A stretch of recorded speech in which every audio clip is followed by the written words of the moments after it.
Digital multitude, as described by Kristen Wissel, is a device of CG images that is used for visual pleasure of power and powerlessness for a protagonist.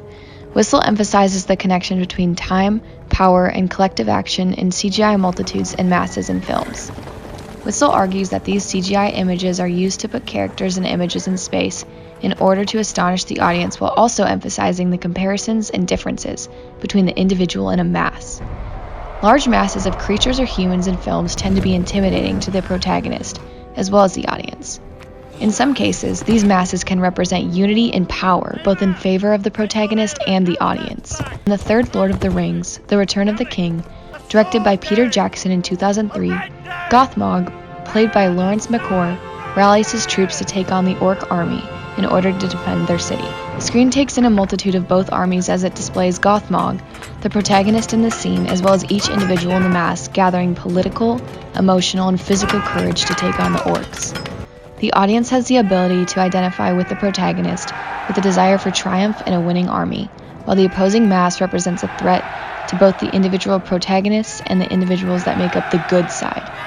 By the end of the scene, both the protagonists and audiences are left with a feeling of relief and safety from the dissipation of the orc mass, as well as the triumph and exuberance in the newly formed success.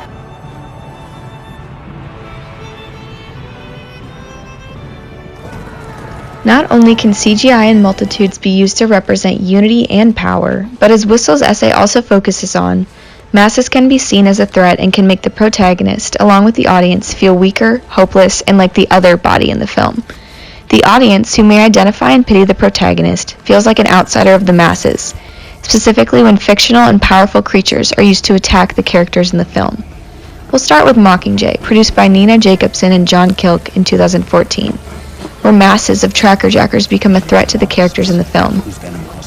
Trackerjackers are golden and deadly wasps that do not exist in real life. As a digital multitude, swarms of these trackerjackers chase and sting Katniss, played by Jennifer Lawrence, and her opposing forces. These masses push forward and progress the narrative and space of film. These multitudes are seen in Catching Fire, the second Hunger Games film produced in 2013, where a deadly fog is released upon Katniss and her fellow allies as an hourly horror.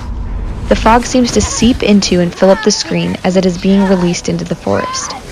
This fog is overpowering as a fast-moving, inescapable, and poisonous mass that follows the protagonist, while simultaneously differentiating the weakness of the humans in comparison to a fictitious mass. Digital multitude has pushed cinema forward in a way where masses of CGI characters not only push the progression of the film forward, but also astonish the audience with the collectiveness of the mass and large scales of the screen.